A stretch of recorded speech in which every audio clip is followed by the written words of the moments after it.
अध्याय 1। प्रारंभिक कथन। कैसे, कब और कहां तारीखें कितनी महत्वपूर्ण होती हैं। एक वक्त था जब इतिहासकार तारीखों के जादू में ही खोए रहते थे। कब किस राजा की ताजपोशी हुई, कब कौन सा युद्ध हुआ, इन्हीं तारीखों पर गर्मागर्म बहसें चलती थीं। आम समझ के हिसाब से इतिहास को तारीखों का पर्याय माना जाता था। आपने भी लोगों को यह कहते हुए सुना होगा, इतिहास तो बहुत उबाऊ है भाई, बस तारीखें रटते चले जाओ। क्या इतिहास के बारे में यह धारणा सही है? इसमें कोई शक नहीं कि इतिहास अलग अलग समय पर आने वाले बदलावों के बारे में ही होता है। इसका संबंध इस बात से है कि अतीत में चीजें किस तरह की थीं और उनमें क्या बदलाव आए हैं। जैसे ही हम अतीत और वर्तमान की तुलना करते हैं, हम समय का जिक्र करने लगते हैं। हम पहले और बाद में की बात करने लगते हैं। रोजमर्रा की जिंदगी में हम अपने आसपास की चीजों पर हमेशा ऐतिहासिक सवाल नहीं उठाते। हम चीजों को स्वाभाविक मानकर चलते हैं, मानो जो कुछ हमें दिख रहा है वह हमेशा से ऐसा ही रहा हो। लेकिन हम सबके सामने कभी कभी अचंभे के क्षण आते हैं।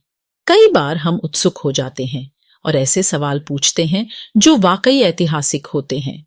किसी व्यक्ति को सड़क किनारे चाय के घूंट भरते देखकर आप इस बात पर हैरान हो सकते हैं कि चाय या कॉफी पीने का चलन शुरू कब से हुआ होगा। रेलगाड़ी की खिड़की से बाहर झांकते हुए आपके जहन में यह सवाल उठ सकता है कि रेलवे का निर्माण कब हुआ। रेलगाड़ी के आने से पहले लोग दूर दूर की यात्रा किस तरह कर पाते थे। सुबह सुबह अखबार पढ़ते हुए आप यह जानने के लिए उत्सुक हो सकते हैं कि जिस जमाने में अखबार नहीं छपते थे, उस समय लोगों को चीजों की जानकारी कैसे मिलती थी। चित्र में ब्राह्मण ब्रिटेनिया को शास्त्र भेंट कर रहे हैं। 1782 में रॉबर्ट क्लाइव ने रेनेल को हिंदुस्तान के नक्शे तैयार करने का काम सौंपा था। भारत पर अंग्रेजों की विजय के समर्थक रेनेल को वर्चस्व स्थापित करने की प्रक्रिया में नक्शे तैयार करना बहुत महत्वपूर्ण लगता था। इस तस्वीर में दिखाया गया है कि भारत के लोग स्वेच्छापूर्वक अपने प्राचीन पवित्र ग्रंथ ब्रिटिश सत्ता की प्रतीक ब्रिटेनिया को सौंप रहे हैं, मानो वे उसे भारतीय संस्कृति की रक्षा के लिए आने का आग्रह कर रहे हों।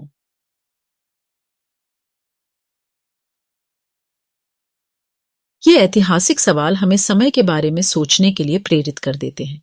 समय को हमेशा साल या महीनों के पैमाने पर ही नहीं देखा जा सकता। कई बार ऐसी प्रक्रियाओं के लिए कोई तारीख तय करना वाकई गलत होता है, जो एक लंबे समय तक चलती रहती है। भारत में लोगों ने अचानक एक दिन सुबह सवेरे चाय पीना शुरू नहीं कर दिया था। इसका स्वाद धीरे धीरे ही उनकी जबान पर चढ़ा था। इस तरह की प्रक्रियाओं के लिए कोई स्पष्ट तिथि नहीं हो सकती। इसी तरह हम ब्रिटिश शासन की स्थापना के लिए भी कोई एक तिथि नहीं बता सकते। राष्ट्रीय आंदोलन किस दिन शुरू हुआ या अर्थव्यवस्था या समाज में किस दिन बदलाव आए, ये बताना भी संभव नहीं है। ये सारी चीजें एक लंबे समय में घटती हैं। ऐसे में हम सिर्फ एक अवधि की ही बात कर सकते हैं, एक लगभग सही अवधि के बारे में बता सकते हैं जब वे खास बदलाव दिखाई देने शुरू हुए होंगे। तो फिर लोग इतिहास को तारीखों से जोड़कर क्यों देखते हैं? इस जुड़ाव की एक वजह है। एक समय था जब युद्ध और बड़ी बड़ी घटनाओं के ब्यौरों को ही इतिहास माना जाता था। यह इतिहास राजा महाराजाओं और उनकी नीतियों के बारे में होता था। इतिहासकार लिखते थे कि कौन से साल राजा को ताज पहनाया गया, किस साल उसका विवाह हुआ, किस साल उसके घर में बच्चा पैदा हुआ, कौन से साल उसने कौन सी लड़ाई लड़ी, वह कब मरा और उसके बाद कब कौन सा शासक गद्दी पर बैठा। इस तरह की घटनाओं के लिए निश्चित तिथि बताई जा सकती है और इस तरह के इतिहासों में तिथियों का महत्व बना रहता है। जैसा कि आपने देखा, अब इतिहासकार बहुत सारे दूसरे मुद्दों और दूसरे सवालों के बारे में भी लिखने लगे हैं। वे इस बात पर ध्यान देते हैं कि लोग किस तरह अपनी रोजी रोटी चलाते थे, वे क्या पैदा करते थे और क्या खाते थे, शहर कैसे बने और बाजार किस तरह फैले, किस तरह रियासतें बनी, नए विचार पनपे और संस्कृति समाज किस तरह बदले। चित्र में 1922 में लिप्टन चाय के लिए तैयार किया गया। यह विज्ञापन इस बात की ओर संकेत करता है कि दुनिया भर के शाही लोग यही चाय पीते हैं। इस तस्वीर में पीछे की तरफ एक भारतीय महल दिखाई दे रहा है, जबकि अगले हिस्से में ब्रिटेन की रानी विक्टोरिया का तीसरा बेटा राजकुमार आर्थर घोड़े पर बैठा हुआ है। राजकुमार आर्थर को ड्यूक ऑफ कनॉट की पदवी दी गई थी।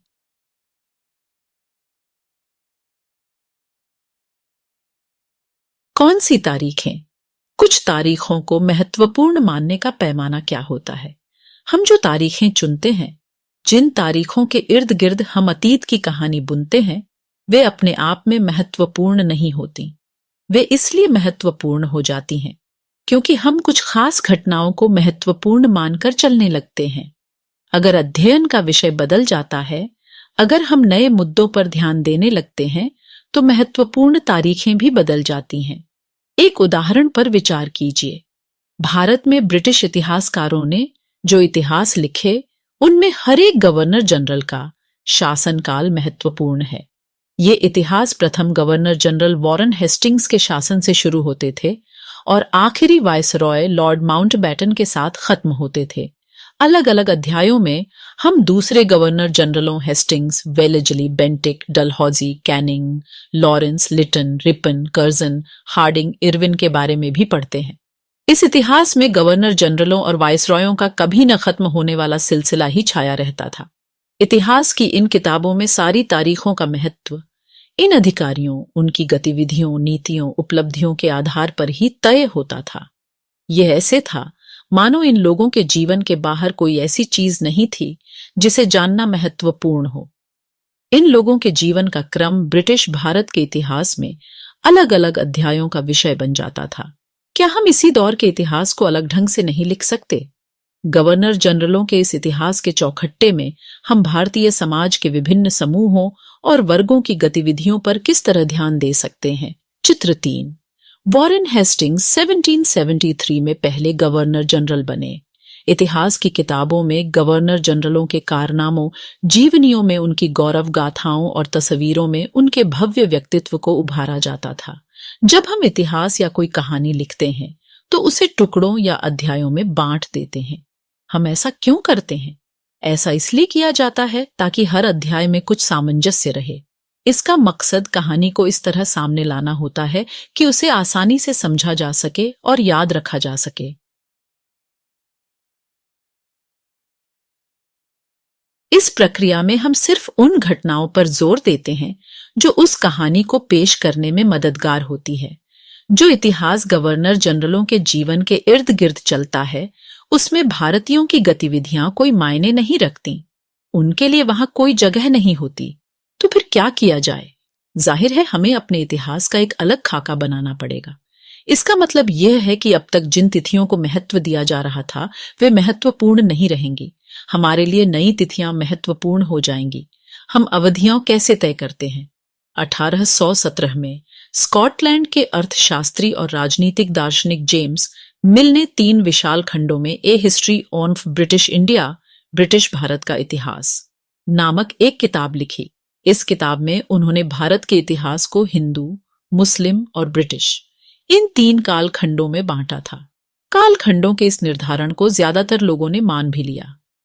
क्या आपको भारतीय इतिहास को समझने के इस तरीके में कोई समस्या दिखाई देती है? इतिहास को हम अलग अलग काल खंडों में बांटने की कोशिश क्यों करते हैं? इसकी भी एक वजह है। हम एक दौर की खासियतों, उसके केंद्रीय तत्वों को पकड़ने की कोशिश करते हैं। इसीलिए ऐसे शब्द महत्वपूर्ण हो जाते हैं जिनके सहारे हम समय को बांटते हैं। ये शब्द अतीत के बारे में हमारे विचारों को दर्शाती है। वे हमें बताते हैं कि एक अवधि से दूसरी अवधि के बीच आए बदलावों का क्या महत्व होता है। मिल को लगता था कि सारे एशियाई समाज सभ्यता के मामले में यूरोप से पीछे हैं। इतिहास की उनकी समझदारी ये थी कि भारत में अंग्रेजों के आने से पहले यहाँ हिंदू और मुसलमान तानाशाहों का ही राज चलता था।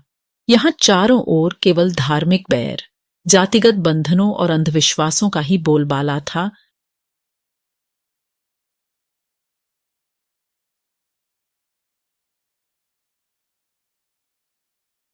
मिल की राय में ब्रिटिश शासन भारत को सभ्यता की राह पर ले जा सकता था। इस काम के लिए जरूरी था कि भारत में यूरोपीय शिष्टाचार, कला, संस्थानों और कानूनों को लागू किया जाए। मिल ने तो यहां तक सुझाव दिया था कि अंग्रेजों को भारत के सारे भूभाग पर कब्जा कर लेना चाहिए ताकि भारतीय जनता को ज्ञान और सुखी जीवन प्रदान किया जा सके। उनका मानना था कि अंग्रेजों की मदद के बिना हिंदुस्तान प्रगति नहीं कर सकता। इतिहास की इस धारणा में अंग्रेजी शासन प्रगति और सभ्यता का प्रतीक था। अंग्रेजी शासन से पहले सारा अंधकार का दौर था। क्या इस तरह की धारणा को स्वीकार किया जा सकता है? क्या इतिहास के किसी दौर को हिंदू या मुसलमान दौर कहा जा सकता है? क्या इन सारे दौरों में कई तरह के धर्म एक साथ नहीं चलते थे? किसी युग को केवल उस समय के शासकों के धर्म के हिसाब से तय करने की जरूरत क्या है? अगर हम ऐसा करते हैं तो इसका मतलब यह कहना चाहते हैं कि औरों के जीवन और तौर तरीकों का कोई महत्व नहीं होता। हमें याद रखना चाहिए कि प्राचीन भारत में सारे शासकों का भी एक धर्म नहीं होता था। अंग्रेजों द्वारा सुझाए गए वर्गीकरण से अलग हटकर इतिहासकार भारतीय इतिहास को आमतौर पर प्राचीन, मध्यकालीन तथा आधुनिक काल में बांटकर देखते हैं। इस विभाजन की भी अपनी समस्याएं हैं। इतिहास को इन खंडों में बांटने की यह समझ भी पश्चिम से आई है। पश्चिम में आधुनिक काल को विज्ञान, तर्क, लोकतंत्र, मुक्ति और समानता जैसी आधुनिकता की ताकतों के विकास का युग माना जाता है। उनके लिए मध्यकालीन समाज वे समाज थे जहां आधुनिक समाज की ये विशेषताएं नहीं थीं। क्या हम अपने अध्ययन के लिए आधुनिक काल की इस अवधारणा को बिना सोचे विचारे ऐसे ही अपना सकते हैं? जैसा कि आप इस किताब में देखेंगे, अंग्रेजों के शासन में लोगों के पास समानता, स्वतंत्रता या मुक्ति नहीं थी, न ही यह आर्थिक विकास और प्रगति का दौर था। बहुत सारे इतिहासकार इस युग को औपनिवेशिक युग कहते हैं।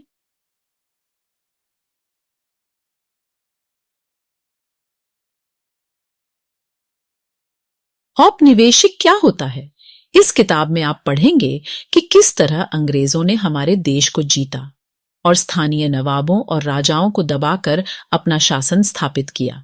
आप देखेंगे कि किस तरह उन्होंने अर्थव्यवस्था व समाज पर नियंत्रण स्थापित किया, अपने सारे खर्चों को निपटाने के लिए राजस्व वसूल किया, अपनी जरूरत की चीजों को सस्ती कीमत पर खरीदा, निर्यात के लिए महत्वपूर्ण फसलों की खेती कराई और इन सारी कोशिशों के कारण क्या बदलाव आए।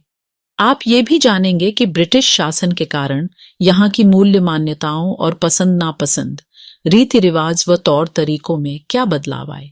जब एक देश पर दूसरे देश के दबदबे से इस तरह के राजनीतिक, आर्थिक, सामाजिक और सांस्कृतिक बदलाव आते हैं तो इस प्रक्रिया को औपनिवेशीकरण कहा जाता है। लेकिन जल्दी ही आप ये समझ जाएंगे कि सारे वर्ग और समूह इन बदलावों को एक ही ढंग से अनुभव नहीं कर रहे थे। इसीलिए इस किताब को हमारे अतीत यानी कई अतीतों पर केंद्रित नाम दिया गया है। हम किस तरह जानते हैं? भारतीय इतिहास के पिछले 204 साल का इतिहास लिखने के लिए इतिहासकार कौन से स्रोतों का इस्तेमाल करते हैं? प्रशासन अभिलेख तैयार करता है। अंग्रेजी शासन द्वारा तैयार किए गए सरकारी रिकॉर्ड इतिहासकारों का एक महत्वपूर्ण साधन होते हैं। अंग्रेजों की मान्यता थी कि चीजों को लिखना बहुत महत्वपूर्ण होता है। उनके लिए हर निर्देश, हर योजना, नीतिगत फैसले, सहमति, जांच को साफ साफ लिखना जरूरी था। ऐसा करने के बाद चीजों का अच्छी तरह अध्ययन किया जा सकता था और उन पर वाद विवाद किया जा सकता है। इस समझदारी के चलते झापन, टिप्पणी और प्रतिवेदन पर आधारित शासन की संस्कृति पैदा हुई।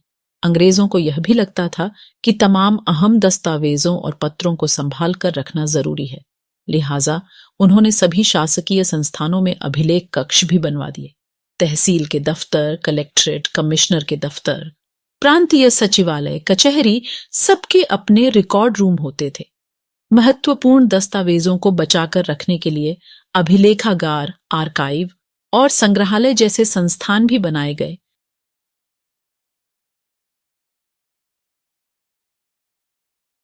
उन्नीसवीं सदी की शुरुआत में प्रशासन की एक शाखा से दूसरी शाखा के पास भेजे गए पत्रों और झापनों को आप आज भी अभिलेखागारों में देख सकते हैं। वहां आप जिला अधिकारियों द्वारा तैयार किए गए नोट्स और रिपोर्ट पढ़ सकते हैं या ऊपर बैठे अफसरों द्वारा प्रांतीय अधिकारियों को भेजे गए निर्देश और सुझाव देख सकते हैं। 19वीं सदी के शुरुआती सालों में इन दस्तावेजों की सावधानी पूर्वक नकलें बनाई जाती थीं। चित्र में आप 1920 के दशक का भारतीय राष्ट्रीय अभिलेखागार देख सकते हैं। जब नई दिल्ली का निर्माण हुआ तो राष्ट्रीय संग्रहालय और राष्ट्रीय अभिलेखागार दोनों ही वायसराय के निवास के नजदीक बनाए गए थे। इससे पता चलता है कि अंग्रेजों की सोच में इन संस्थानों का कितना भारी महत्व था। स्रोत: गृह विभाग को भेजी गई रिपोर्ट सन 1946 में भारत की औपनिवेशिक सरकार शाही भारतीय नौसेना के जहाजों में सिपाहियों की बगावत को कुचलने का प्रयास कर रही थी। उस समय विभिन्न बंदरगाहों से गृह विभाग को जो रिपोर्ट मिल रही थी, उनके कुछ नमूने इस प्रकार हैं। बंबई, इस बात का इंतजाम कर लिया गया है कि सेना जहाजों और दफ्तरों पर कब्जा कर ले। शाही नौसैनिक जहाज अभी भी बंदरगाह से बाहर ही हैं। कराची, 301 विद्रोहियों को गिरफ्तार कर लिया गया है। कुछ अन्य संदेहास्पद विद्रोही भी गिरफ्तार किए गए हैं। सारे दफ्तर सैनिक निगरानी में है। विशाखापट्टनम, स्थिति पूरी तरह नियंत्रण में है और कहीं हिंसा नहीं हुई है। जहाजों और प्रतिष्ठानों पर सैनिक गार्ड तैनात कर दिए गए हैं। किसी परेशानी की उम्मीद नहीं है सिवाय इसके कि संभव है कुछ सिपाही काम पर न आए।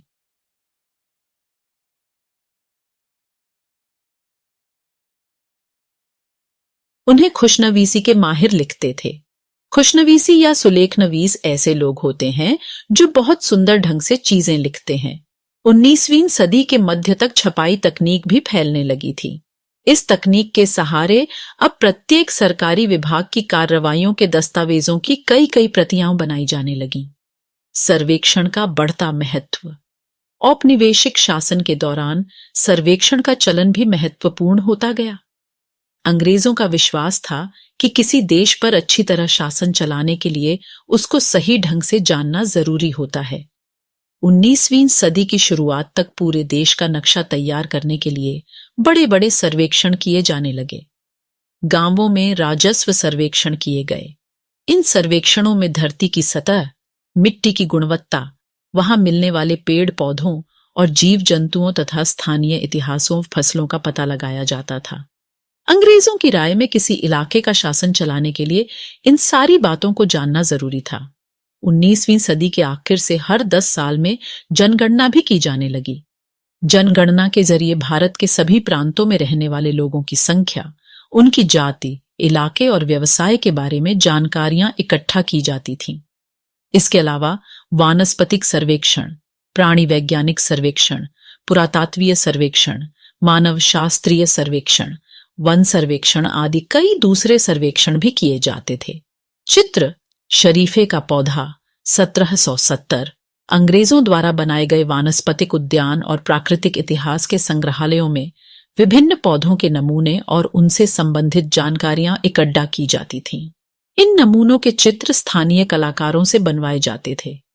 अब इतिहासकार इस बात पर ध्यान दे रहे हैं कि इस तरह की जानकारी किस तरह इकट्ठा की जाती थी और इससे उपनिवेशवाद के बारे में क्या पता चलता है। अधिकृत रिकॉर्ड्स से क्या पता नहीं चलता। रिकॉर्ड्स के इस विशाल भंडार से हम बहुत कुछ पता लगा सकते हैं। फिर भी इस बात को नजरअंदाज नहीं किया जा सकता कि ये सारे सरकारी रिकॉर्ड हैं। चित्र 1832 बंगाल में मानचित्रण और सर्वेक्षण कार्य चल रहा है। चित्रकार इस परियोजना के वैज्ञानिक स्वरूप व उपकरणों पर खास तौर से जोर देना चाहता है।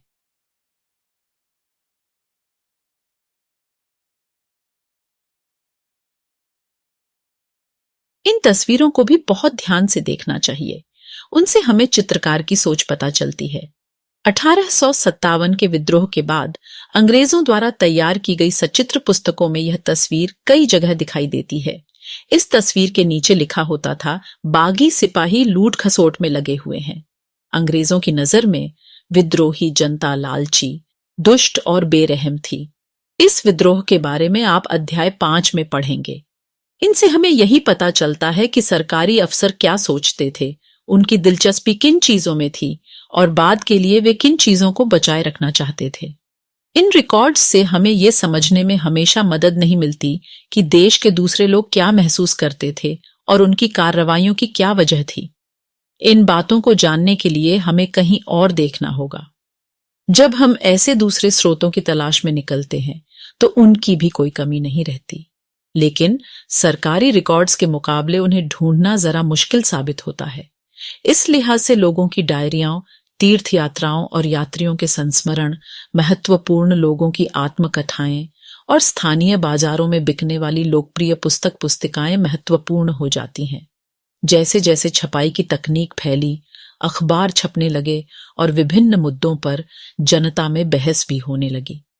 नेताओं और सुधारकों ने अपने विचारों को फैलाने के लिए लिखा। कवियों और उपन्यासकारों ने अपनी भावनाओं को व्यक्त करने के लिए लिखा, लेकिन ये सारे स्रोत उन लोगों ने रचे हैं जो पढ़ना लिखना जानते थे। इनसे हम यह पता नहीं लगा सकते कि आदिवासी और किसान, खदानों में काम करने वाले मजदूर या सड़कों पर जिंदगी गुजारने वाले गरीब किस तरह के अनुभवों से गुजर रहे थे। अगर हम थोड़ी और कोशिश करें तो हम इस बारे में भी जान सकते हैं। जैसे जैसे आप इस किताब में आगे बढ़ेंगे, आपको यह बात समझ में आने लगेगी।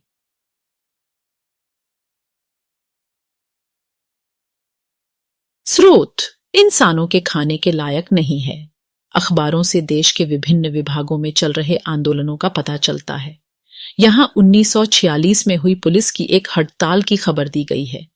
दिल्ली में 2000 से ज्यादा पुलिस वालों ने बृहस्पतिवार सवेरे अपने कम वेतन और पुलिस लाइंस बावर्ची खाने से आने वाले घटिया भोजन के खिलाफ खाना खाने से इनकार कर दिया।